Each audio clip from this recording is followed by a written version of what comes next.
I've been dating a lot lately, ever since the divorce was final, before that even. And to be honest, I started out dating younger women because I thought I had something to prove. And what I wanted to prove was younger women would sleep with me. To my ex-wife. Well, marry me. So anyways, but I noticed something, that younger women, they need you to like romance them and take them out to dinner and buy them flowers. And you have to do this several times before you even, I know, it's ridiculous, right? Before you even get an opportunity at getting lucky, right? But an older woman, I found out, has shit to do, okay?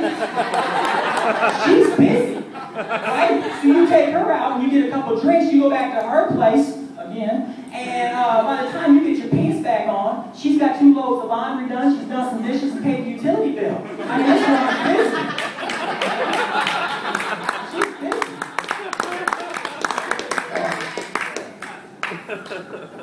Yeah. All right,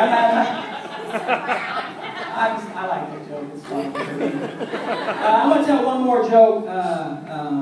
Actually, you know what? Normally I wouldn't do this joke, but I'm going to do it because I like it, and I'll probably never be asked to do anything here again. But, has anybody heard these OnStar commercials? My man loves this joke.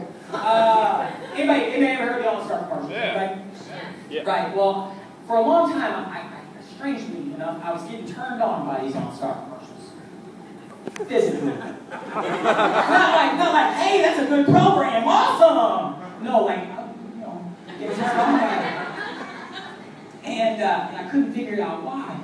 But then I realized that the commercials sound much like a woman after I slept with her. Oh my God.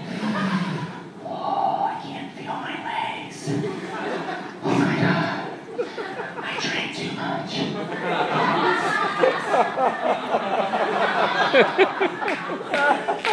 There's blood everywhere. I know there's a line and I crossed it. Actually, that's not true at all. It's not true at all.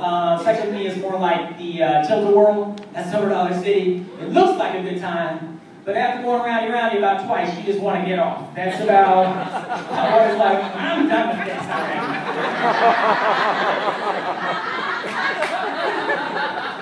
Can I just get out of here? No, you can keep all the clothes. I just don't.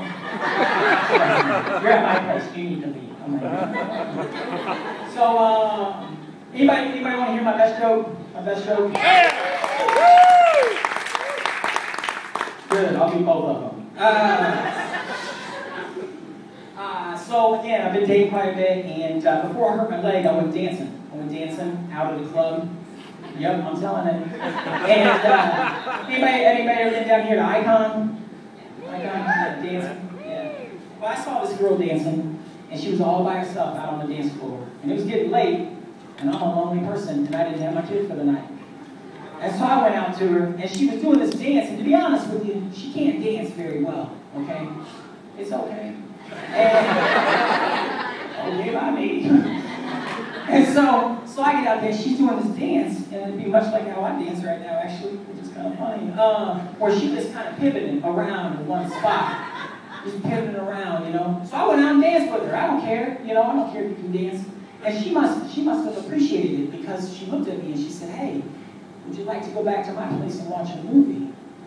And I know what code for watch a movie is, you know. So we went back to her place, and it turns out watch a movie means watch a movie. But that's all right, because we sat down, we're watching the movie, and we're watching this movie, and she starts taking off her clothes. Now, I don't mean she's taking off all the clothes, but I mean she's doing enough to get me excited, you know? And I look over, because I'm trying to play it cool like I've been here before, and she takes off a sock, you know, and I'm like, oh, snap.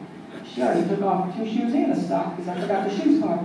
She doesn't wear shoes. And that's weird. I was wearing them though. So I went ahead and took my shoes off. And I thought, well, I better take off my sock, you know. So she took off her other sock. I'm like, oh man, this is gonna be my favorite night of my life. And so I take off my other sock too, you know. And then I'm trying not to stare, you know, and I hear like that. get confused. I'm like, well, I don't have anything I can take off that is gonna, like that, you know? So I'm a little scared, and I look over. I just go ahead and look over, and she has taken off half her foot, people. Yeah, she's a clubfoot girl. She is the infamous clubfoot girl. And I am freaked out at this point. I don't know what I need to do. I'm looking for exit signs. I gotta get out of here. I don't know how I'm gonna handle this, you know?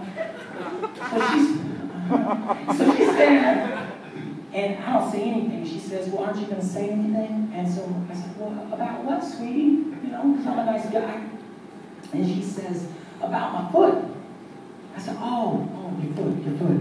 Yeah, well, you know, we all got our things, because that's all I can come up with, you know? What am I supposed to say? Well, I bet you can kick a soccer ball, you know? That's rude, you know? You don't say that. You don't say that.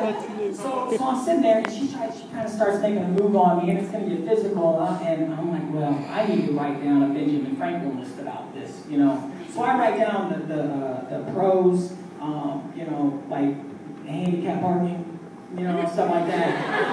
Hey, it's not just for fat people anymore. And this is the truth, I can't help it. And so then I write down the negative, the club foot. Now I'm not really writing this down on paper because that would be rude to get out a piece of paper and do a list right in front of her. That is embarrassing for her. You know, I'm not like that. But I come up with the idea that, you know, this is probably going to work out for me, okay? You know, I don't ever have to see her again. And she takes my, that makes me sound like a jerk, and I understand, but she takes my hand and she just starts leading me back to the bedroom, okay? Now, when you have a clubfoot, to be honest, you don't lead somebody back to the bedroom in a sexy fashion. You kind of just drag it behind, you know. Hey, man, this is a true story. It really is. And so we get back to the bedroom, and this has never happened to me, but my mind was racing, and nothing was happening, people. I mean,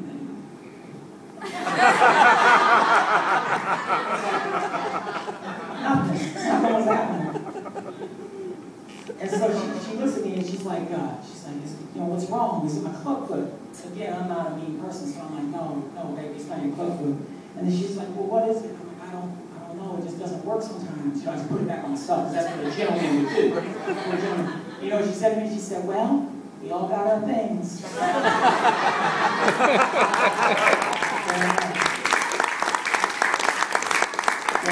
I'm going to do a climax joke, because I promised somebody I would do this joke, and it was actually Tyler's mom that I promised. So where's Tyler's mom at? Yes. I apologize ahead of time. All right, and also happy birthday. I bought you a used 10-speed. It's in the back. Yep, I didn't buy it. It's in the back. It has a broken front wheel, but if you want it, you can have it. I don't know whose it is. All right, so here's the joke. It goes back to my son. Recently, I'm hanging out with my son, and I look at him, and we have to go to the store, and I say, Quentin, hey man, you need to put your jeans on. But he's playing his Wii, and he's not paying attention. Now, the Nintendo Wii, people know what we talked about earlier, right? So he's playing his Nintendo Wii, and he's not paying attention to me. And I remember I played this trick when I was a kid too, so I know what my dad did. He just raised his voice a little bit, I got scared, and I did what he said. So I said, Quentin, put your jeans on. But nothing, man, nothing. The kid did nothing. Kind of odd. And so I thought, okay, I'll use his nickname. You know, that'll get his attention. And I'm like, Q! Put your jeans on. I do that where I tense up my jaw, you know, and he finally looks over at me, and he picks his jeans up off the floor. And he looks at his jeans, and he looks at his dad, and a sweet little 4-year-old boy said, these fucking jeans? So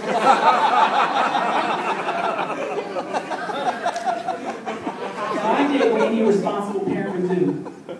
I did. I said, yeah, those fucking jeans. Now put them the fuck off, because we got fucking shit to do, boys. I've been more talking, everybody.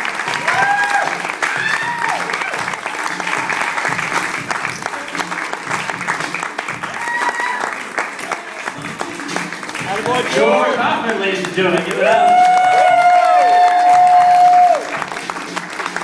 The show with a broken leg.